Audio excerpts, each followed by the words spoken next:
Hey guys, tonight we're going to do something very strange and, honestly, kinda beautiful. We're heading deep into the jungles of Central America, not with machetes or maps, but with our noses. That's right, the story you're about to drift into is sticky with humidity, buzzing with insects, and most curiously filled with the invisible traces of scent. Because the ancient Maya didn't just build pyramids or make calendars, they also recorded the weather with smell. Picture this, it's dark outside your window. Maybe you've got a little fan worry in the corner. But in the distance, your imagination, at least you're stepping into a mossy forest, soaked with mist. Trees lean like old men huddled together. Somewhere, a bird hoots disapprovingly, like it doesn't trust you, and all around you, the smell, earth, spice, rain, smoke, decay, life. You're about to learn that in this lush, steamy world, the past lingers not in ink or stone, but in the air. And frankly, if you had to survive in the jungle without sunscreen, shoes, or antibiotics, you'd last about 4 hours. 5, tops.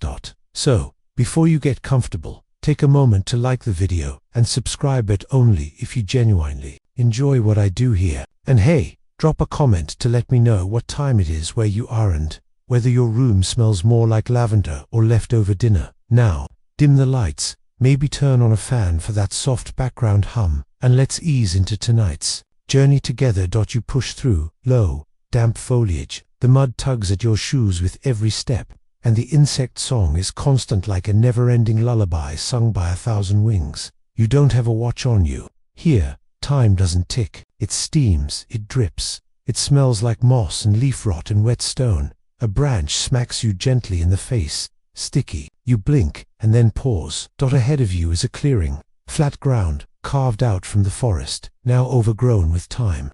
No people, no buildings, but something lingers. Ashy smudges across stone, charcoal-colored rocks arranged like a honeycomb, and a strange scent that clings to the air, smoky, yes, but also sweet and earthy, like roasted peel and wet bark, all blended into one long-forgotten breath. You crouch. The stone under your fingers is cool and rough. The smell sticks to your hand. You can't quite name it, but it reminds you of the air just before a thunderstorm, or maybe a campfire where someone tossed in orange peel by mistake. You've arrived at a place where people once captured time using scent. There were no scribes here with feathered pens, no long scrolls or calendars, just the scent keepers, a nearly invisible role in Maya society. They didn't speak much, they didn't rule, but they remembered. They were the nose of civilization, and right now, you're standing in their library. Little ceramic jars rest buried under moss, like ancient eggs, each one sealed with hardened tree resin. No ink, no writing, just scent. One smell for one day, a mood, a season, a story you couldn't redundantly inhale. And strangely, the smells are still here. A breeze brushes past your ear. It carries the dry odor of cracked wood and something citrusy, just a trace. You wonder, did someone, 1,000 years ago, stand in this very spot, sniffing the same wind and thinking, rain's coming? Not by watching the clouds, but by reading the shift in roots, petals, bark. You walk down a narrow dirt trail flanked by tall ferns. Every step peels back another note. Damp fungus, warm clay, a sour fruit fallen and split open.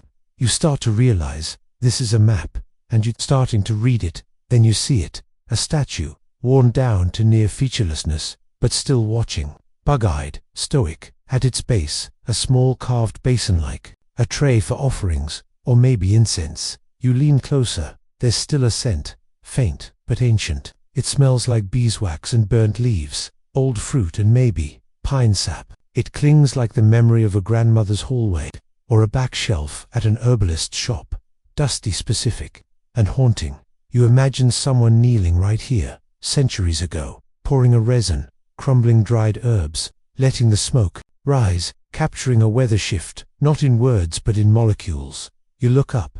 The sky is going violet blue, the insects quiet. Somewhere in the trees, water trickles. You swear the jungle is speaking, not with words, but with smell, not telling you something new, but reminding you of something you've never known. You step deeper into the shadows. No voices yet, no guides, but in the air ahead, a new scent is already waiting. As you move deeper, you start to notice something odd, something most people would miss. Not every nose can tell these things apart, but yours is starting to adapt. The scent that just passed you wasn't random. It was placed, layered, and somewhere beyond the veil of vines and humming insects someone once decided what that scent would mean. You emerge into a small hollow, almost perfectly round, like a natural amphitheater carved by time and wind. The ground here is packed with crushed bark and hardened earth. The trees open up slightly above, letting in a haze of bluish light. It smells sweeter here, less wild, more intentional. That this was not a path, this was a room, and someone used to work here. You crouch down and see a faint imprint in the dirt, a circle of stones, blackened with old fire. A few shards of ceramic peek from the edge, and then, buried deeper, a smoothed bit of obsidian, still oily with something fragrant. When you touch it, a wisp rises, something resinous, warm, a little bitter, like honey burned over a dry flame. And that's when it hits you. You're standing in the place where a weather memory was made, not written, not carved, composed, not by scribes, but by specialists. Let's call them the scent keepers. You picture them now, not priests, not warriors, not farmers, just quietly walking, sniffing the forest floor like bloodhounds of time, carrying bundles of bark, pitch, crushed leaves, feathers soaked in sap.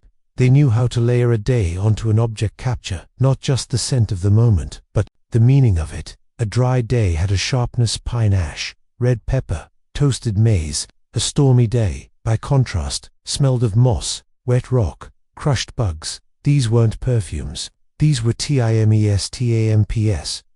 And no one else really knew how to decode them. That was the power. You pick up a chunk of fired clay and hold it close. It has faint ridges on one side, like someone once gripped it hard while it was warm, and even now it holds a scent. Animal fat, singed feathers, salt. You guess maybe that was a cold front coming in. The kind of weather where even your bones ache. No one wrote this down. They remembered it, and they trained their children to do the same. You imagine being born into that role, waking up every morning and sniffing the wind, not for survival, but for context. You learn early how to tell morning mist from mist just before a flood. You're the kid who knows the difference between leaf mold in dry season and leaf mold in moonrise humidity. Yet, you'd be a hit at parties, especially if the party was held inside a root cellar. But back then, that kind of nose was sacred. Not everybody respected it, of course. Most people didn't even know it was happening. That's how powerful memory is, when it's invisible. You feel a shift, now, like the jungle is listening. A bird stops calling, the air thickens, and then, faintly, you hear it. Footsteps, soft, cautious. You freeze, but no one appears. Instead, a gust of wind rushes past your left cheek, and it carries a smell you've never experienced before. You spin around, trying to follow it, but it's already moved on, like someone brushing past you in a crowd. Too fast to see. That's how scent works. Here, it arrives like a ghost, and if you're lucky, you catch its story before it goes. You follow the trail toward a cluster of squat stone pillars, arranged in a rough spiral. They rise from the ground like stumpy fingers pointing nowhere. Each one is etched with shallow grooves, but not writing, just patterns. Maybe fingerprints, maybe claw marks, maybe weather itself. At the center of the spiral, a low wooden rack, ancient and gray, still somehow upright. On it rests a small woven basket, collapsed with age, but still holding traces of something dark and waxy. You sniff. Clove, burnt chili, charred seeds. You close your eyes. For a split second, your mind conjures a flash, like a slide projector, clicking forward. A market square, stone streets baking in the sun. Someone roasting something sharp-smelling in a clay oven. Flies buzzing, but no rain in sight. The kind of day that makes your lips crack just from standing. This wasn't just memory, it was information. Scent was data. You wonder now how these scent keepers passed their knowledge down. No manuals, no scrolls. Maybe they sang it. Maybe each recipe was a riddle passed from nose to nose. You can't help but imagine a teenage apprentice screwing it all up by mixing too much fermented yam pulp into a mild drizzle blend and making it smell like a sewer. Even scent libraries have bloopers, and yet, something about this spiral feels precise, ordered. You walk to the edge of it and realize every scent station is aligned with the wind. Openings carved into the jungle allow air to pass through in certain ways. Some days the wind would carry scent A to spot B. Other days, The air would refuse to move, telling its own story. This whole place is an instrument, and the scent keepers were its players. Some historians still debate whether this was intentional, meteorology, or just spiritual practice. But that's what historians do. They argue over the names of things that don't quite fit modern categories, weather or ritual, science or religion. Maybe it doesn't matter. Maybe the jungle doesn't care what we call it, because the smell is still here. You linger in the center of the spiral, letting the scent swirl around you. Your eyelids grow heavy. The air is dense, yes, but it's more than that. It's familiar, and somehow, even though you've never been here before, you feel like you remember this day, not from a book, not from a photo, but from a part of your brain that doesn't use words, the part that just smells the rain and says, yes, this has happened before. You don't know how long you've been standing in the spiral, but your feet have sunk slightly into the soft earth.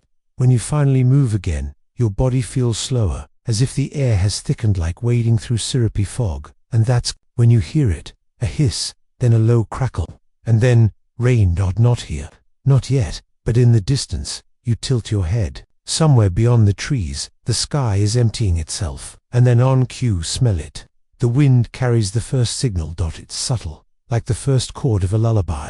You catch roasted cacao skin, then something woody, sap, maybe, nopey, needles scorched in a clay bowl, and laced between them, that unmistakable sweetness, wet earth beginning to bloom. This is a first rain scent, a welcome back after the dry season. It's the moment when the world remembers how to breathe again, and you're not the only one who knew how to recognize it. You follow the smell down a sloping path, the leaves glistening with old moisture, still slick from last night's dew. The world hums softly, the kind of buzz you only notice when you stop talking to yourself. At the bottom, you find a platform carved from limestone, raised just high enough to keep above floodwater. It's edged with thick wooden beams, charred at the tips. In the center, a wide flat stone stained dark with long dried oils, a ceremonial bench, a work table, or something in between. You kneel beside it. There are small indentations on the surface bowls carved straight into the rock. Most are empty, but one still holds residue. You lower your face over it. The scent floats up slowly, layer by layer. Smoked chili, dry leather, crushed flowers, and underneath it all, a note of something fermented, tangy, ancient, familiar. You know this smell. You just don't know how. It smells like a storm breaking over a warm city street, like fresh-cut herbs mixed with engine oil and distant thunder. It's beautiful. It's chaotic. It's brain. You close your eyes and let the scent pull you back to the Maya, to the hands that crafted this recipe, to the first drops hitting dry dirt and sending steam into the air. The first rain was more than just weather, it was salvation. You imagine how they waited for it, how they watched the leaves curl in the heat, how every crack in the soil felt like a warning, and how, on the day the wind shifted and the rain clouds returned, they celebrated, but not with words. Not even with dance, they celebrated with scent. On this very platform, someone once gathered ingredients, cacao shells roasted until they curled like scrolls, strips of deerskin rubbed with lime, purple orchid petals bruised and bled for fragrance. They blended them over a low flame, fanning the smoke into the wind. And the jungle remembered. The scent was trapped in woven cloth, in wood grain, in the pores of clay jars. This wasn't superstition. This was science. Sensory climatology, you might call it. Some experts today still think the Maya tracked the frequency of rains based on scent rituals, that they could read a decade by the smell of its rainfall blends. Was it bitter with ash or sweet with fungi? Did the rains come early or not at all? Again, historians argue.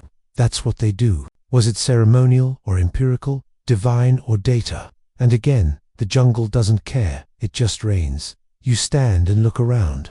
To the untrained eye, this is just another mossy ruin. But you know better now. You can almost see them gathered here, in silence, noses lifted like hounds, heads tilted toward the sky, not in prayer, but in calibration. You move past the platform and discover a series of low stone markers.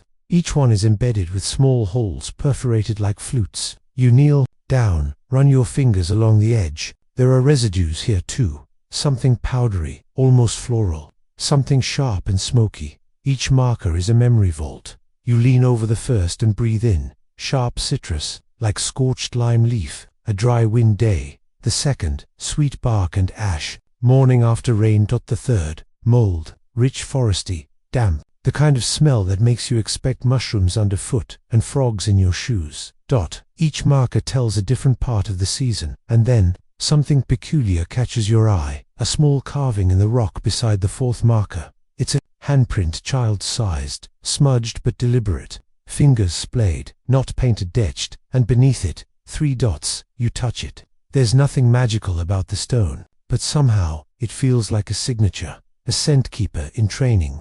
Maybe you imagine a young boy or girl 8, 9 years old, pressing their hand into wet clay, proud to be learning the family craft. Maybe that hand was the first to stir the petals, the first to notice when the tree sap turned bitter.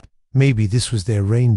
And you realize something. This whole place, it isn't just a record of weather, it's a diary. Not the kind you lock with a key, but the kind that surrounds you with every inhale. Every scent is a memory, personal, collective, sacred. The kind you can't read, but can feel. You sit on the edge of the platform now. Rain has started in earnest somewhere beyond the tree line. You can't see it, but the scent keeps changing.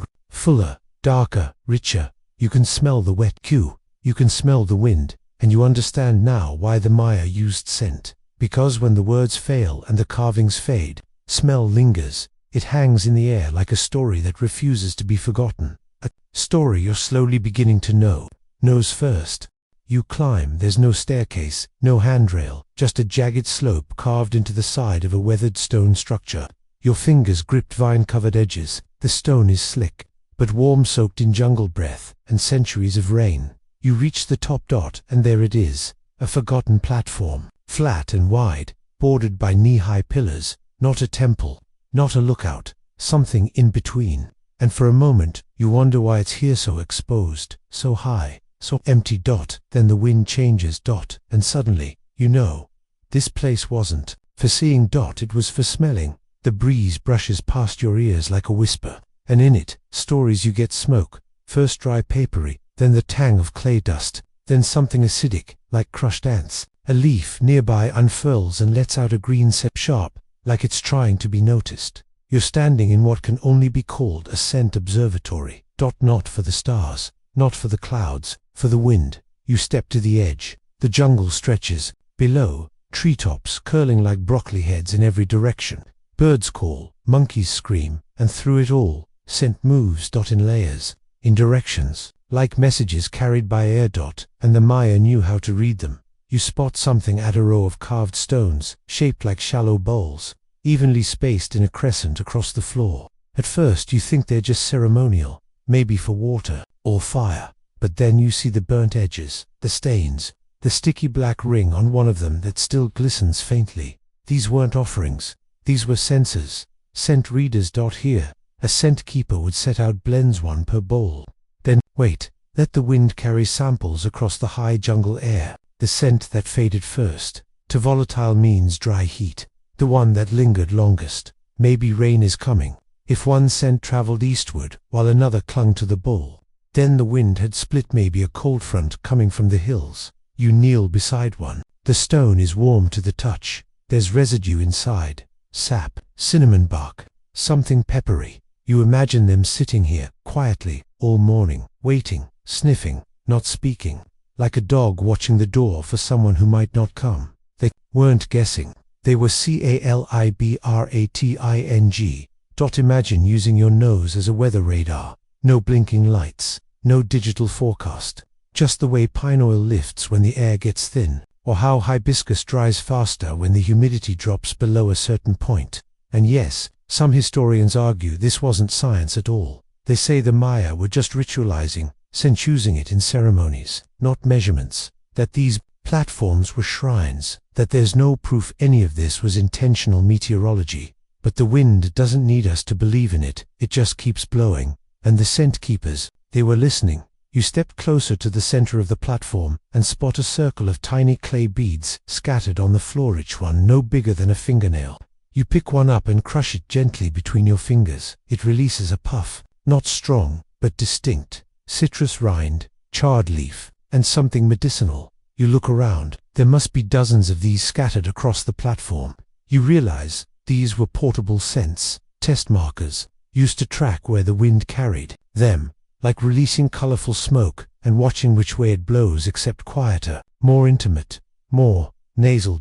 Suddenly, you hear a rustle. You freeze, but no one's there, just the jungle. Always the jungle. You exhale, and with it comes another smell, your own sweat, mixed now with oil, dirt, and the memory of every scent you've picked up today. You're becoming part of the archive, a walking blend, a human memory jar. You lie down, right in the middle of the platform, eyes open, breathing slow. The sky above isn't quite blue, it's green-blue, filtered through leaves. A parrot screams somewhere to your right, and something in the canopy drops a piece of fruit that lands with a soft thud. And still, the wind brings stories. You smell dry moss now, burnt feathers, and faintly, so faintly you could be imagining it a trace of something sweet, like vanilla and ashes. Maybe it's not even real. Maybe the platform is messing with your brain. But maybe, just maybe, you've tuned in. You think about the scent keepers again, how they must have trained their noses from childhood,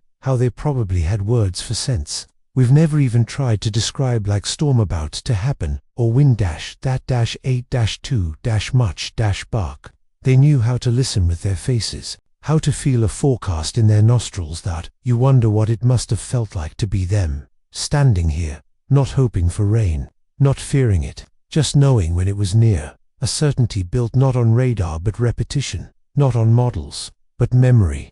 You sit up slowly. Something about this platform has changed you. You feel clearer, lighter, like your lungs have picked up something ancient. Maybe you won't be able to explain it back home. Maybe people will laugh when you say the air smelled thinner. But in this moment, you know it's real. You smell the shift, and you know the day is about to change. You descend, back down the slope, back into the hush beneath the trees. But something's different now. It's not the light, it's still soft and filtered green. It's not the air, it's still warm and wet, like someone's been breathing on your neck. Don't know, it's you.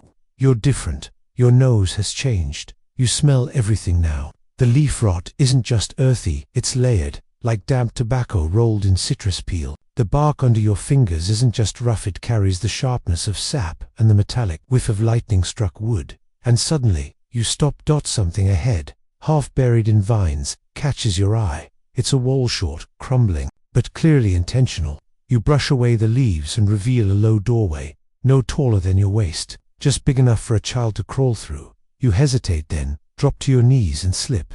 Inside, dark, cool. You blink and wait. Let the space adjust around you. The chamber is small, barely big enough to sit cross-legged, but the moment your eyes begin to settle, your nose does all the work. The air in here is packed with what? Memory. You inhale, and the story begins. There are jars, dozens, maybe hundreds, all lined up on low stone shelves that curve along the wall. Each one sealed with thick tree resin, darkened with time. Each one marked not with writing, but with tiny symbols scratched into the clay. A leaf, a spiral, a claw, a wave. But the jars aren't what pull you in. It's the smell, even sealed. They breathe. Tiny threads of scent leak into the air, so faint, so complex, you almost cry. This is a calendar.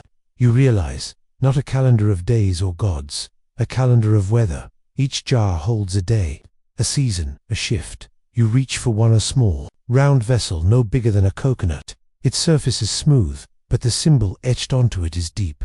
3 slashes under a jagged arc. You bring it close.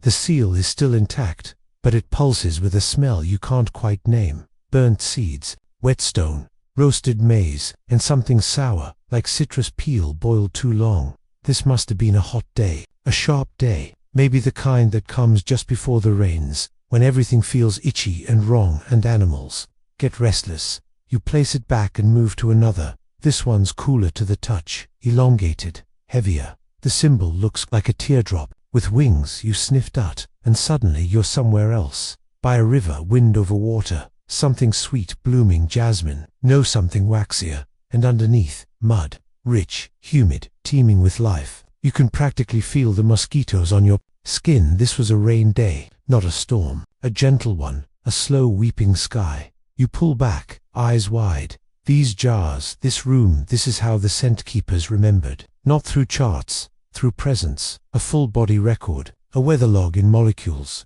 Imagine what it took to build this. For every day, someone gathered ingredients, a strip of bark, a few drops of resin, maybe the crushed wings of an unlucky beetle. They mixed, they sealed, they waited. Then they labeled it, not with date, but with sensation. And they kept doing it, for years, decades, generations. Maybe you run your fingers along the shelf. The jars go back into the darkness, rows and rows, and rows, and you realize something quietly humbling. This is not a vault for priests. This was not meant for public ritual. This was personal. This was for the next scent keeper, and the next, and maybe one day, for someone like you who crawled in by accident, you who never meant to find it, and now can't stop smelling the past. You take a deep breath, and close your eyes. The scents swirl. Sap, smoke, salt, flour, rot. They don't fight each other. They braid. You remember someone once said, memory lives strongest in the nose. That smell can take you places faster than any photograph. They were right. You're in a room full of time, and time smells. Beautiful. You sit for a while. Maybe 5 minutes. Maybe an hour. It's hard to say. The air in here folds around you like a blanket. Outside, a bird sings. Then another answers. You could stay forever, and no one would know. But you open your eyes. You reach for one more jar. This one is larger, sealed tight, with a thick ring of hardened resin around the neck. You can't smell much through it, but the symbol etched into it is simple. A spiral, and something about it feels important. You tuck it into your satchel, not to steal, but to carry, to remember. You crawl back out the way you came, and when the light hits your face, you swear the breeze smells just a little older.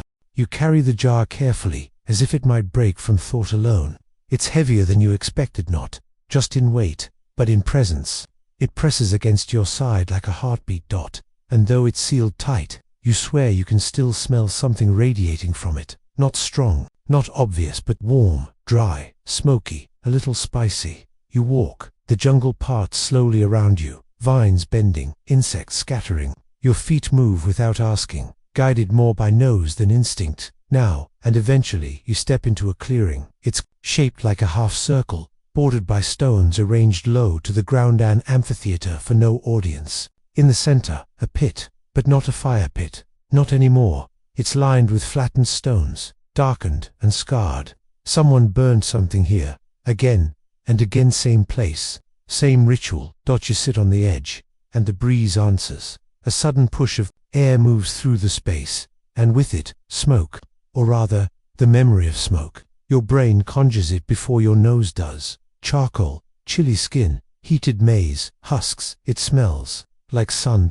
Not the fresh, grassy kind of summer sun. No, this is harsher, a sun that dries your skin and cracks the corners of your mouth. A sun that makes plants curl, makes birds go silent. The kind of sun that cooks. You place the jar on the stone and close your eyes. Now it's stronger, faint, yes, but undeniable. A dry season day. Maybe even a record breaker. You imagine what this would have meant to the Maya. A day so hot, so sharp, so baked into the bones of the land that it had to be remembered. But how do you capture heat in a jar? Not with numbers, not with ink. You capture it with roasted things. You start to pick them out, one by one. Dried chili, toasted cornmeal, smoked cactus peel, and beneath it all, ash, very fine, very faint, the kind that clings to your eyelashes and disappears before you can wipe it away. You're not imagining this. You're decoding it. The scent keepers knew exactly what they were doing. They burned things on purpose, not to destroy them, but to define them. Fire was their pen. Smoke was their ink. A dry season day needed a record. Easy. You light a small fire with twigs from a sacred tree. You toast some seeds. You drop in a piece of dried pepper, maybe even a bit of animal fat, if it was really serious. Then you waft the smoke through cloth, or catch it in resin, or seal it inside a cooled jar. Don't you remember the little handprint you saw earlier? You wonder if they had apprentices who learned by smell alone. No tests, no grades. Just close your eyes. What do you smell? You open your eyes again. Across from you, beside the pit, is a series of flat slate panels sunk into the earth. Each one has a shallow groove down the center, like a runnel. You move closer, and you notice something odd. These grooves smell different. One smells like charred fruit skin, another like singed feathers, another somehow like dust that was once wet but isn't anymore. You laugh softly. That's ridiculous, but it's real. You run your fingers along the grooves and realize these were cooling paths. Little scent slides. You'd drip an oil or a melted mixture into the top and let it flow down. The scent would change as it moved. The final resting scent. That was the signature of that day's weather. It's like smelling a timeline. You try it. You break a twig from your pouch of scraps and bark, a pinch of powder, a bit of old tree sap. You crush them and smear it along one of the grooves. You wait, and then it comes. The scent curls upward, and it smells exactly like a marketplace at noon. Too hot, too loud, too colorful. The kind of heat that turns shadows into puddles and makes every voice rise an octave. You smell tortilla ash, sweat-soaked cotton, and stone radiating heat like an oven. And just like that, the scent clicks into memory. You weren't there, but now, you were. This was more than documentation. This was immersion. No wonder the Maya used it. Smell didn't just tell you what the weather was. It told you what it meant. It let you feel it, embody it, remember it in a way no words could manage. And maybe that's why their scent records were so secret. They didn't belong in temples. They belonged in hearts. You glance back at the jar. It's still there, quiet, patient. You imagine a scent keeper, long ago, crouched exactly where you're sitting now, sealing it by hand. Maybe they didn't have a name for this particular blend. Maybe they just called it the day my sandals melted, or the day we cooked corn on the roof, or the day even the ants gave up. You laugh to yourself. You can't help it. Even now, thousands of years later, it still smells hot. But then, just as you're about to rise, you catch a final note in the wind. Sharp, unexpected. It smells like limes, burned limes. You follow it with your head. A tree nearby leans in the direction the wind came from, its bark scored with vertical cuts. You walk over, and there, at its base, half covered in fallen leaves, is another jar, unsealed. You crouch, lift it gently. The scent inside is harsher, more volatile. Your eyes sting slightly, but it's not accidental. You're smelling the start of a fire season, a desperate time, a time when even the clouds forgot how to rain. This wasn't just heat, it was a warning, and someone wanted you to remember. You seal the jar again with a cloth from your pocket, gently, respectfully, and as you rise, you realize today's scent is done. You've read the page, and somewhere in the quiet around you, the next scent is already forming. You move slowly now, as if the air itself is thicker. Each breath carries residue. You've started thinking in scent, cataloging memories by what they smell like, not what happened in them. And the next memory, it smells burned, not just fire burned, not your average campfire kind of burned. This is different, sharper, stranger, like ginger peeled with a stone knife and left too long on a clay griddle. The jungle opens ahead of you into a strange corridor, long and narrow, its walls made of blackened stone, not natural. These were built, stacked, baked by heat. You run a hand along one of them. It flakes beneath your fingers, thin layers of soot and lime. They crumble silently, scentless at first, but then, the wind finds you again. It pushes through the channel and brings it with it, coal and spice, smoke, decay, something that once lived and then didn't. You've entered a record of the long dry season, and it stinks, but not in a bad way. Not foul, not rotten, just difficult, heavy, like a summer day with no breeze, like breath held too long. The Maya knew these seasons. They came rarely, but when they did, they stayed. Relentless sun, weeks without rain, crops curled and died, dust coated everything, tongues, skin, memories, and the scent keepers. They recorded it all. You'd find a flat, round dish set into the floor of the corridor. At first glance, it looks like a sundial, but the markings are different, not ours, but layers. Tiny rings made from different substances, ash, soot, crushed root, dried mold. You kneel, you lean in. Each ring smells different. The outermost one burnt cedar, pungent and oily. The next cactus ash, dry and bitter. Then ginger scorched, twisted, smelling not like food, but like warning. You touch the center. It's soft, almost spongy, moldy, maybe. You recoil slightly, but then curiosity wins. You lean in and breathe, and suddenly you're in it. A dust storm you can't see, only feel grit in your teeth. wind in your ears, heat in your lungs. The scent carries you into it. Roasted agave, sun-scorched rubber, dying bark, and one strange, lingering note underneath it all. Toasted insect shell. Yes, really. The Maya weren't wasteful. If a creature could survive the heat, it was honored. In scent, you would imagine them now gathering beetle husks, drying them on slate, crushing them into powder to blend with tree resin. It's not as gross as it sounds. In fact, it smells earthy, like scorched almond skin. But it wasn't for flavor, it was for truth. This wasn't art, it was testimony. You move on. At the far end of the corridor, you find a row of jars, not displayed, but embedded, half buried in the stone. Their openings facing outward, like mouths frozen mid-gasp. You smell each one. The first, brittle hay and sunburned leaves. The second, dried honey, now sour. The third, nothing. Wait. You inhale again. Harder, still nothing. The jar is empty, not physically. It holds something, but no scent, no message, no trace. You blink. Try again. And that's when you get it. This was a failed year. A season with no rain, no bloom, no scent to remember. Just silence. You run your fingers along the rim of the jar. It's perfectly smooth, no cracks, no signs of use. It wasn't forgotten. It was left intentionally blank, and it might be the most powerful jar in the whole corridor, because it says, nothing happened, which, in Maya weather language, meant everything happened. A season without flowers, without sap, without humidity to carry scent. That was terrifying. You sit back on your heels, and you think about the scent keeper who sealed this jar. How it must have felt to gather no ingredients, to have nothing to mix, nothing to burn, nothing to bind. How they must have sat here and simply waited for something that never came. And then, how they must have sealed that jar anyway. As a reminder, you imagine the conversation. What does that one smell like? And the keeper answering, absence. It makes your nose ache, like trying to smell inside a vacuum. But the message is loud and clear. This was a warning.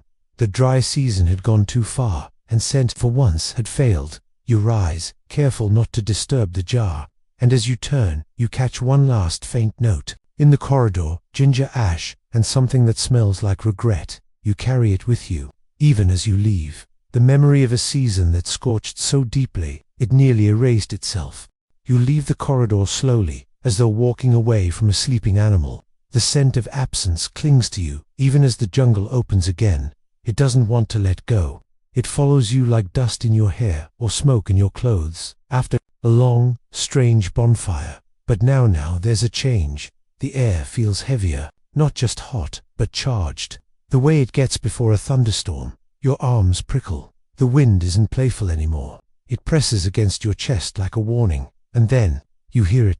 Not thunder, not drums, something deeper, a voice, low, rhythmic, repeating. You follow it, and there just ahead a circle of carved stone statues, weathered and lopsided. At the center stands a figure with outstretched arms and a flattened head, its mouth wide open as if mid-chant. You step closer. The scent here is thick, complex, and unlike anything you've smelled so far. Not quite perfume, not quite smoke. It's ritual, and you realize you've arrived at a place where weather was read from the gods. Noses not yours. The scent keepers may have trained to read the air, but the priests, they believed the air could read them back. And the way to communicate, through smell. You circle the central statue. At its feet, stone bowls, still stained with old resin. You kneel, press your face close. It hits immediately. Crushed marigold, pine pitch, bloodroot, and dried honey. This was no climate record. This was prophecy. The Maya believed the gods breathed through stone and sky, that the right scent, burned at the right time, could send a message, or receive one. And who performed this delicate communication? Not kings, not scribes, but the Huf-ers. Yes, really, the priests of air. Men and women trained not in speech or gesture but in breath. Their lungs were sacred instruments.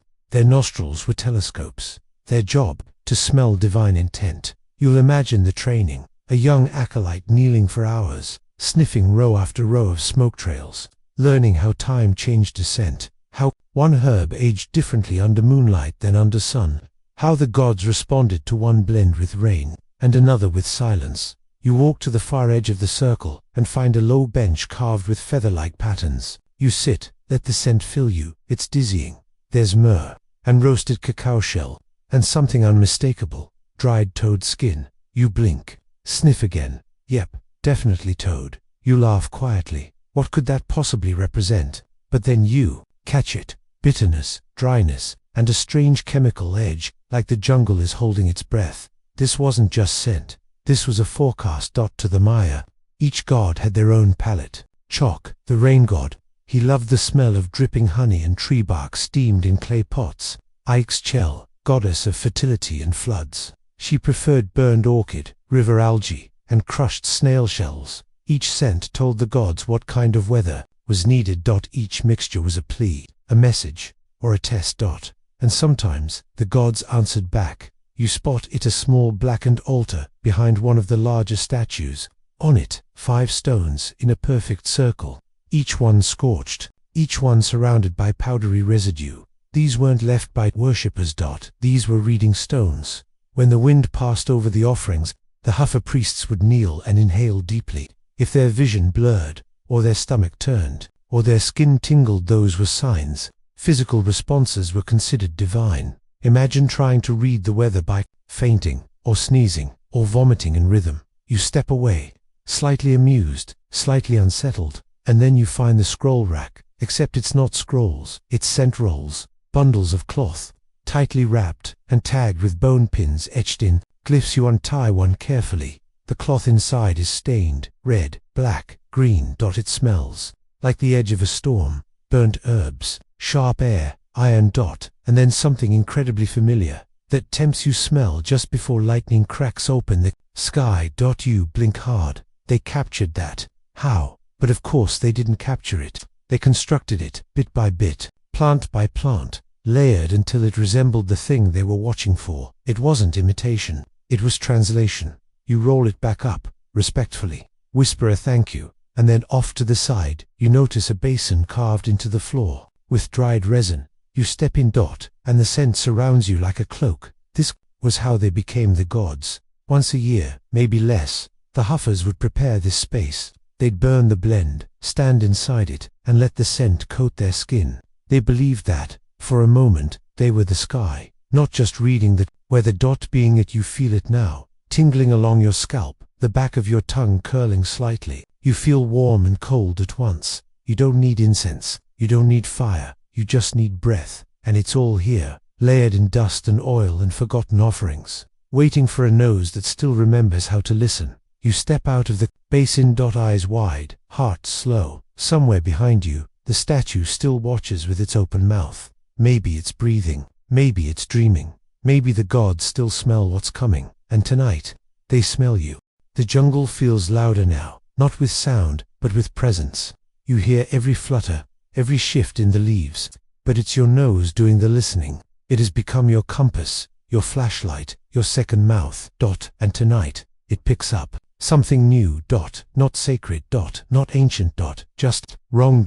You pause. The scent comes from the east. It cuts through the air like a blade, familiar but out of place. A tang of metal, a whiff of boiled leather, a cologne of sweat, spice, and mildew. Already know what it is, even before you round the bend and see the remains. Charred wood, broken walls, a torn piece of fabric flapping gently in the branches above, embroidered with a cross and faded red thread. The scent confirms it. The Spanish were here. You step into the ruin of what once must have been a quiet grove. Stone benches, overturned, a low altar smashed in half. You can still smell the memory of burnt incense, but it's been trampled by newer, cruder smells. Boot oil, gunpowder, dried beef fat, and something else, too. Disappointment. This wasn't just a destroyed shrine, it was a misunderstanding. You crouch beside a broken vessel. Half its seal remains, and you can just barely make out the etched glyph spiral over a line of clouds. You know that symbol now. Rain incoming. Someone tried to preserve the scent of a coming storm, but now, it just smells like iron and ash. The Spaniards, of course, had no idea what they'd found.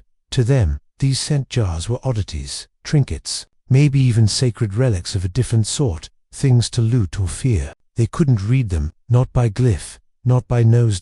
So they broke them. Some they tossed in rivers, others they burned, and a few they took. You find proof in the dirt. A crate, rotted with age, its edges reinforced with nails not from this land. Inside, shards of Maya ceramic packed beside scrolls of rough parchment. On one piece of paper, barely legible in the dim light, is a note in Spanish. The natives collect smells, strange, sealed in jars, possibly poisons or charms. You laugh bitterly. Poisons, of course. If something can't be understood, it must be dangerous. They never considered the jars were weather diaries, that every blend of herbs, sap, and smoke was not magic, but memory. You step deeper into the wreckage, and then you stop cold, because you see it. A small glass bottle, foreign, unmistakably European, resting carefully in the curve of a stone.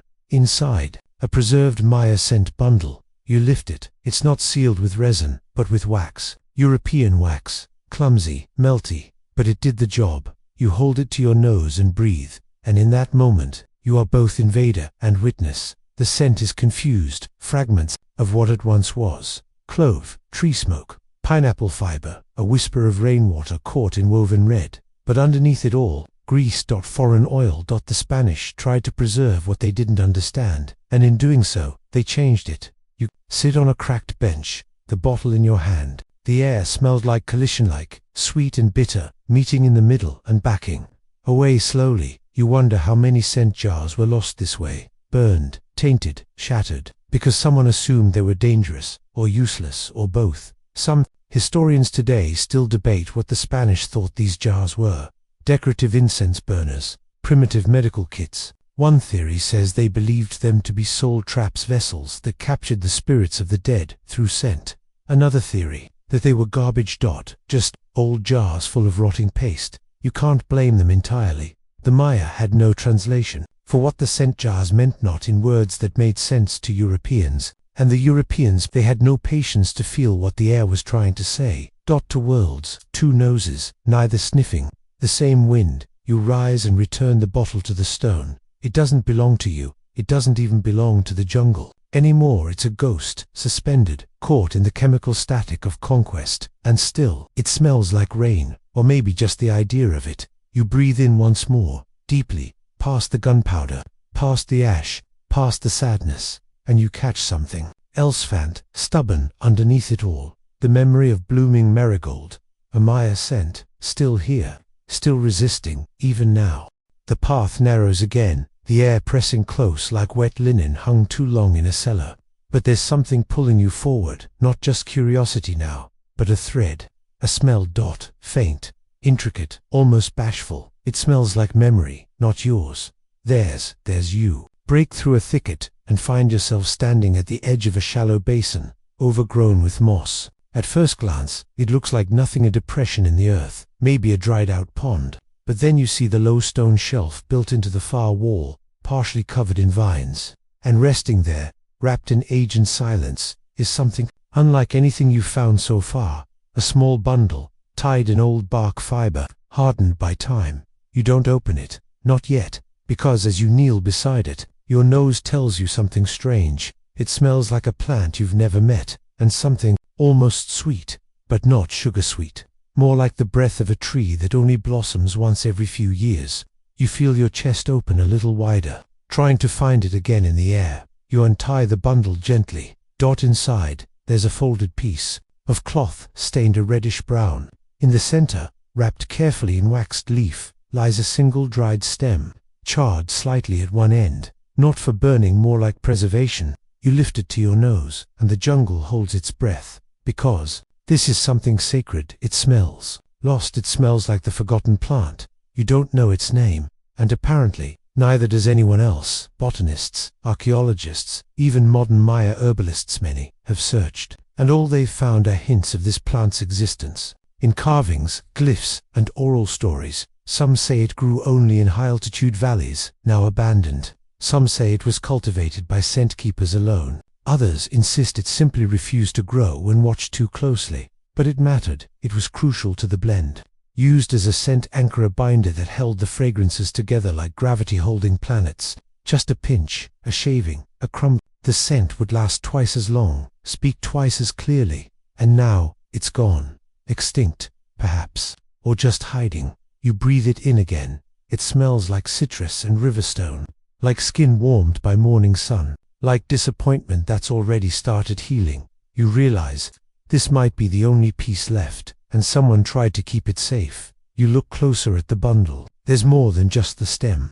Tucked underneath, brittle but intact, is a scrap of parchment, not bark, but actual parchment, imported, written in ink. Spanish. You squint at the words. This root belongs to the air priests. It is the holder, they call it, something like can-nick-tal.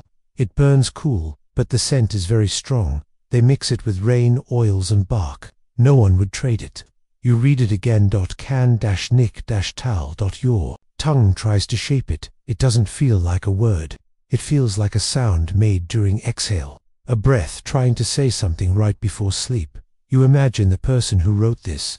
Some Spanish chronicler trying to understand what he couldn't touch. Someone who had seen the bundle, maybe stolen it, maybe been gifted it under strange conditions, and knew enough to know this plant mattered, and now you're holding it. The last page in a chapter. No one finished writing. You placed the bundle gently back into its bark wrapping and rested on the stone shelf where you found it. A plant once sacred, now gone. A smell that once bound weather to memory. But here's the thing. You can still smell it, not just from the stem, from the air. You realize its scent lingers in other blends. You've smelled echoes of it all along. In the first jar you opened, in the rain bundle, even in the blank jar that smelled like nothing. Maybe the nothingness was a faded trace of this. It was never just one scent, it was part of the sentence, and without it, everything else becomes harder to understand. Your chest tightens a little, not from sadness, from wonder. Because you finally see what the scent keepers were doing. They weren't preserving weather, they were preserving context. Smell wasn't the archive, it was the syntax. It connected the sky to the body, the season to the skin, the moment to the memory. And this little forgotten plant, it was the comma between thoughts, the breath between sentences, the pause before change. You stand and take one last deep inhale. The scent is already fading, but not completely, not forever. Because you know it now, even if no one else does. You walk away slowly, back through the vines, past the basin, carrying nothing but somehow more full than before, and in your chest, the ghost of a flower that still speaks, softly, in scent. The jungle gets darker, but not from nightfall. It's the light itself filtered deeper, heavier, as if thickened by memory. Even the birds have quieted, replaced by the low distant throb of frogs announcing something. You feel it in your spine before you smell it. Moisture, pressure, decay, and then it hits you. The air folds in on itself like a wet towel. You smell salt, you smell mud, you smell panic. You've just stepped into the record of a great flood, not a storm, not a gentle rise in water. No, this was catastrophe. You push through drooping leaves and find a large depression in the earth, oval, bowl-shaped, rimmed by thick stones. Not natural. This was carved, designed to hold something. Now, it holds nothing, but the scent remains. You kneel at the edge and place your palm on one of the stones. It's worn smooth from centuries of water and hands. The scent rises slowly, like breath from beneath the earth. Mildew, wet bark, decaying fish, and something sweet fermented, overripe, barely clinging to recognition. You wince, but you stay, because this is the smell of loss. You peer over the edge, and you see them, jars, dozens of them, shattered or sealed, half submerged in layers of silt and moss. Some still stand upright like little tombstones. Others lie on their sides, cracked open, their scents long escaped. But here and there, one still breathes. You crawl down carefully, sinking into the muddy basin, and reach the nearest unbroken jar. It's sealed tight with an unfamiliar dark resin, shiny and thick, like obsidian. The glyph on the side looks like a spiral tangled in waves. You crack the seal, and the world changes. The smell is immediate, slick, overwhelming, multi-layered, rotting leaves, salted fruit, burned sugarcane, and the unmistakable scent of fear. You don't know how scent can carry emotion, but this one does. It grabs the back of your throat like bad news. This was the day the rivers broke free, the day the water swallowed the fields, the day people climbed onto rooftops and watched their lives float away. You imagine the scent keeper standing here, waist deep in floodwater, still collecting pieces of bark, still drying petals over coals, still mixing sap into waterlogged bundles because even tragedy had to be remembered. You reach for a second jar, this one smaller, cracked, but intact enough to cradle something. You lift it, sniff. This one smells different. Not fear, not destruction. It smells like after. Fresh silt, new algae, charred wood, soaked soft. A sadness that has already started to rebuild. And then, unexpectedly, you get it, beeswax. A lot of it. You know the scent instantly. The rich, buttery tone that sits heavy in your lungs. It was likely used to seal everything, to preserve scent in the humid aftermath. And perhaps more than that, it was part of the story. The wax melted in the heat, flooded the grooves in the stonework, carried scent with it, trapped it in layers, like prehistoric amber. You touch the mud around your boots. It's slick, soft, and smells like an ancient riverbed. And then, something strange. You notice the walls of the basin are engraved, not with pictures, with scratches, haphazard slanted dots of little marks etched with fingernails, stones, tools, who knows. Some are curved, some jagged, some shaped like raindrops. You realize these were not messages, they were witnesses. The scent keepers must have turned this basin into an archive of desperation. You close your eyes, and for a moment you hear it. Rushing water, the shriek of birds flying away, voices shouting in a language you don't understand, but which needs no translation. You smell it all again. Wet, ash. Smoke, rising from damp firewood, cacao, leaves drowned before they could ripen. A note of lime blossom, almost joyful, almost ridiculous, almost like hope. That's what haunts you the most. Not the fear, the scent of people trying to carry on. You sit there for a long time, mud creeping into your shoes, your clothes, your thoughts, the scent seeping into your skin. You're not just observing now, you're being archived.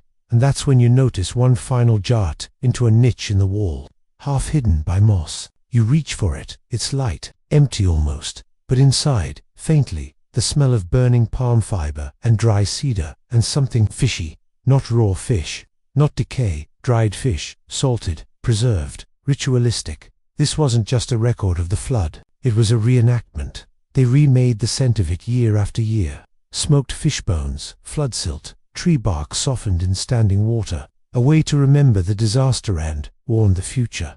Some say the Maya believed scent could prevent recurrence, that to honor a catastrophe with smell was to hold it in place so it wouldn't happen again. And maybe that's true, because here you are, centuries later, and the water hasn't returned, but the scent has, and it tells you everything. It tells you the wind turned cold the night before, that the frogs sang louder than usual, that the beeswax wouldn't hold, that someone, somewhere, still made time to gather marigold petals as the water climbed their doorstep. You rise, soaked to the knees, and climb out of the basin. Behind you, the jars remain, still singing in silence, still holding the shape of a flood long gone, still waiting to be smelled. You leave the basin with your clothes damp and heavy, but it's not just the water that weighs on you, it's the silence. You walk for a while, unsure of time, unsure of direction. Even the birds seem cautious now, their calls spaced wider apart. You pass moss-covered stones, roots as thick as your leg, a single broken flute buried halfway in mud, and then, nothing.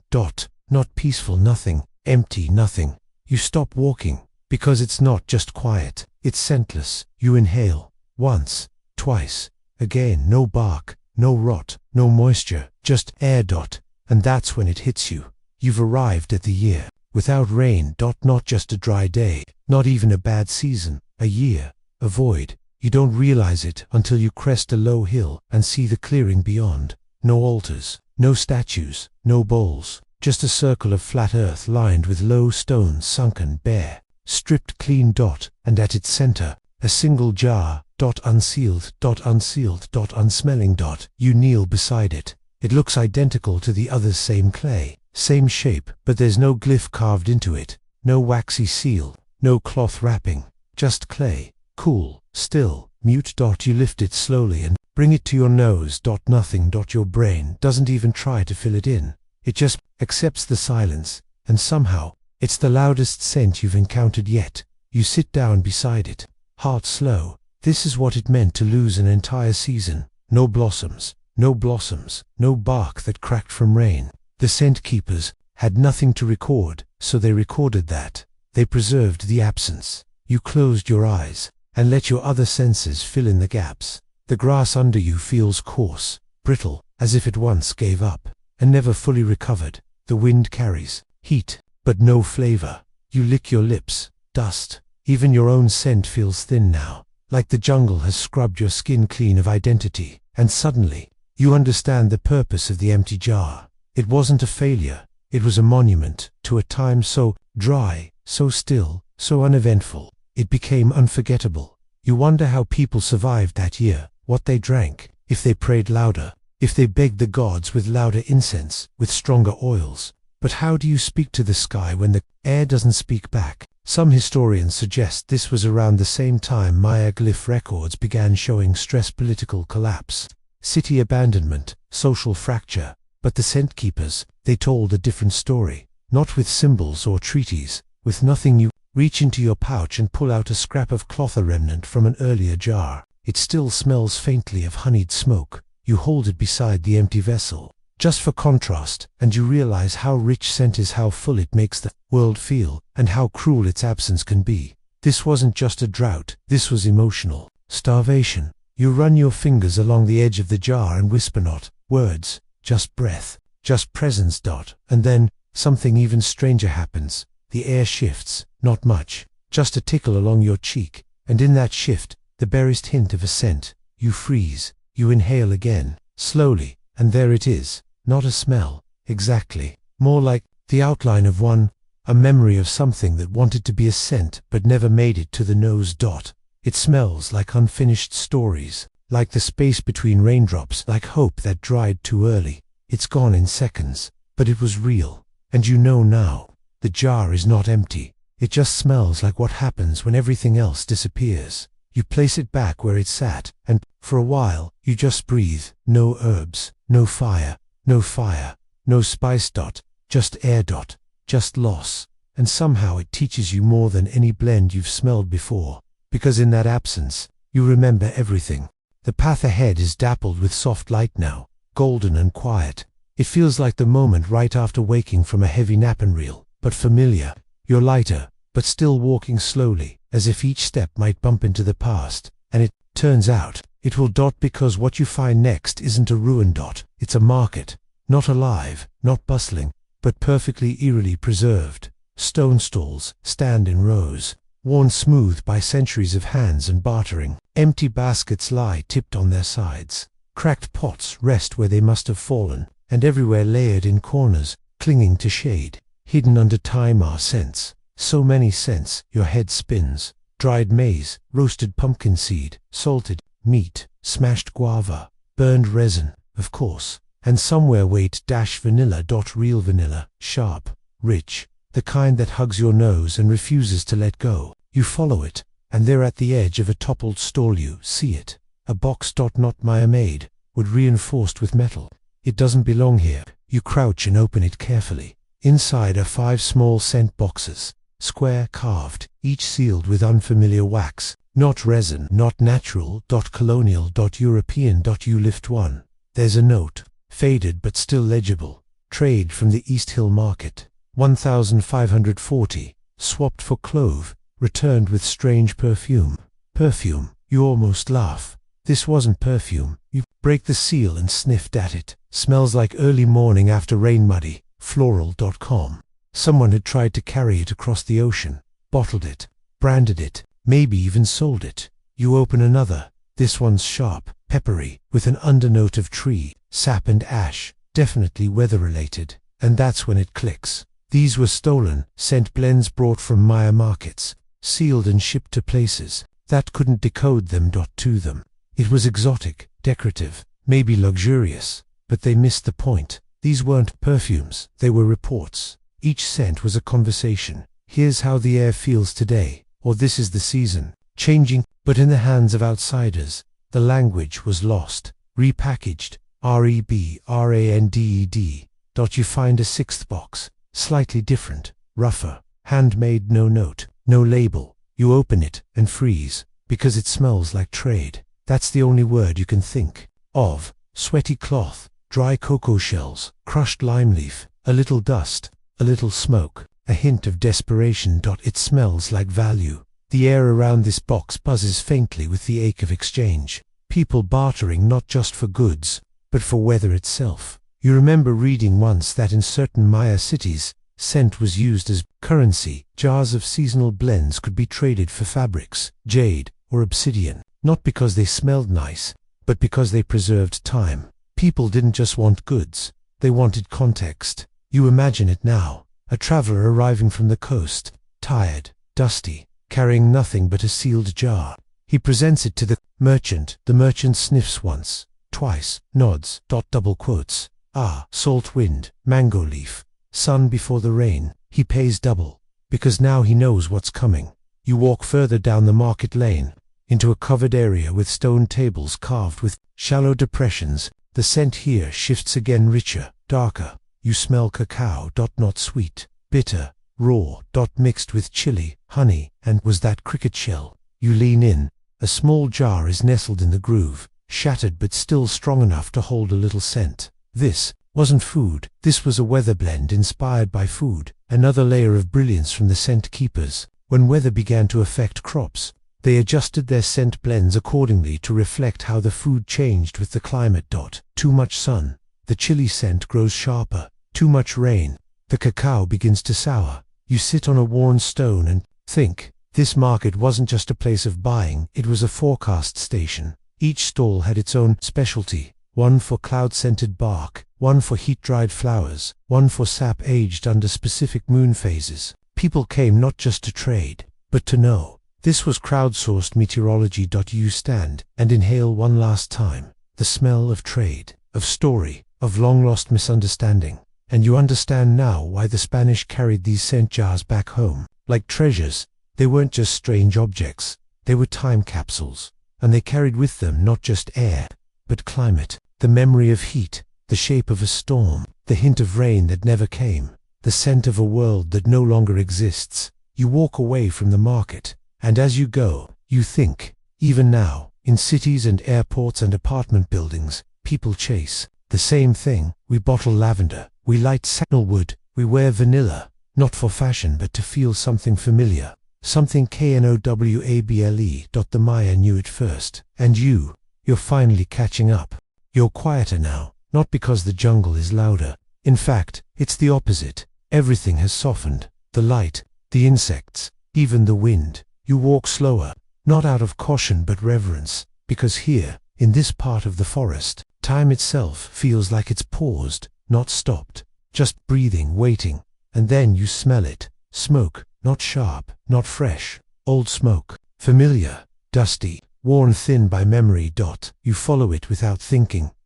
It leads you to a crumbling stone stairway, half sunken beneath creeping vines and crooked roots. You climb carefully, like entering someone else's memory, and at the top, you find it, a temple, forgotten by everyone except the air. The stones are warm under your palm. The moss doesn't resist you, and standing there, halfway up the steps, you feel it not, or recognition. This isn't a place of power, this is a place of scent. The doorless entry leads into a chamber, open to the sky. Vines crawl across the ceiling's edges, like fingers too tired to grasp. In the center of the space stands a scent pillar, tall, narrow, and carved with swirling lines. But what catches your eye are the bowls around it. So many bowls, each one blackened with use, stacked in sets, some overturned, others still bearing the faintest trace of colored dust. This is it, the place where the scent keepers used to blend memory into air. You kneel and gently lift a bowl. It's heavy with old ash and time. You sniff, and what hits you is not a single memory, but all of them. Not strong, not distinct, but layered. Burnt orange peel, damp cedar bark, papaya stem, smoked cinnamon, a wisp of something floral, maybe orchid, or maybe just the shadow of one. You realize this was the blending room. Not for one scent, not for one weather event. This is where the keepers combined scents across time. A scent of the end of a season, or a year of hunger, but mild. Weather or the third harvest, after the locusts. Not moments. Narratives. Each bowl told, not a fact, but a feeling.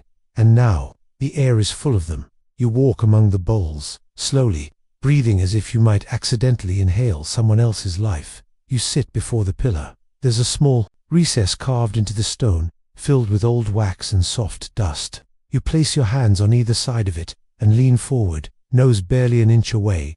And what you smell is presence. Not of people, of air, of seasons, of change. It smells like monsoon about to break, like children laughing during dry heat, like someone lighting a fire too, early in the morning, like longing. You close your eyes and you feel them, the scent keepers. Here, still watching you, not with suspicion but with something gentler.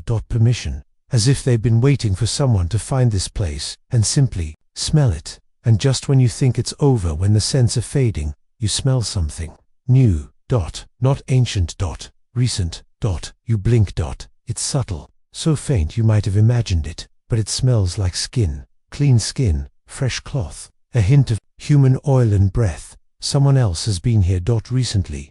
You glance around, a single footprint, pressed into the fine ash near the corner of the room, and beside it, a scrap of cloth, folded, light blue, woven tight. You pick it up, cautiously. It's modern, machine cut, smells faintly of citrus, shampoo and plastic, and underneath it, a jar. Small, handmade, carefully sealed with what looks like beeswax mixed with something synthetic. You lift it. You know better than to open it here. This is a message, left for someone else, for you, maybe, or maybe not, but whoever left it knew what they were doing, because even through the seal, you smell the blend. Faint, complex, melancholy. Memory of a lost scent. You cradle it in your hand and step back. The scent keepers are gone, but someone's still listening, still blending, still remembering. You leave the temple quietly, the jar tucked close. The jungle doesn't try to hold you this time. It parts easily, like it's nodding you along. And in the air around you, the smell of finality. Of return. Of almost home. You don't rush. You've stopped trying to get anywhere fast.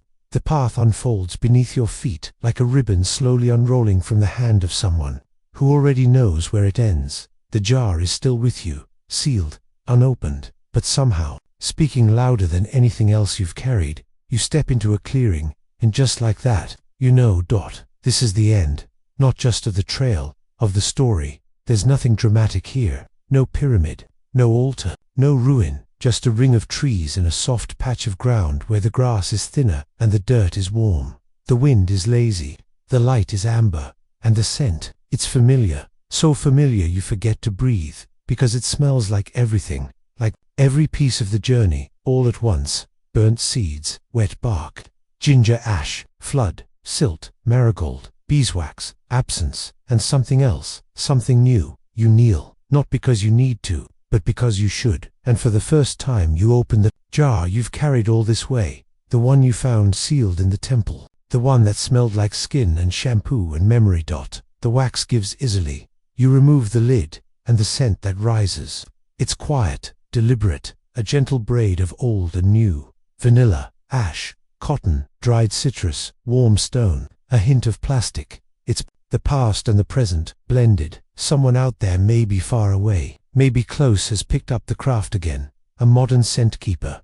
You wonder who they are, what they know, what they remember. Maybe they've never stepped foot in this jungle. Maybe they've never seen a glyph, or crushed a chili seed, or touched a resin-coated bowl. But somehow, they've felt it, and they've left this for you. Not to explain. To connect. You place the jar down in the center of the clearing. You don't need to take it with you, because it's not about ownership. It's about being part of the chain. You lie back on the earth. The sky above you is turned deep indigo. A single bat flutters past, uninterested. The trees sway a little. You close your eyes. You inhale, and what you smell is weather. Not the kind on a screen. Not numbers. Emotion. It smells like the first laugh after a long cry. Like the moment right before someone you love says something they don't know will change you. Like a hug from the past, shaped in smoke and bark and rain. The jungle breathes around you. And for a moment, you are a scent keeper too. Not a recorder, not a scholar. Just someone who remembers, not with your head, with your lungs, with your heart. And as the darkness grows, the air cools, and the scent fades, just a little. You begin to forget the details, but not the feeling. That will linger, that will carry, that will stay. Now let the day drift away. Let the air grow still and soft. Let the memory of bark and flower and fire turn gentle. Let it fold over you like a blanket woven from 1,000 breaths. You are no longer walking. You are floating now, in the hush between scent and sleep. You are safe. You are still. You are remembered.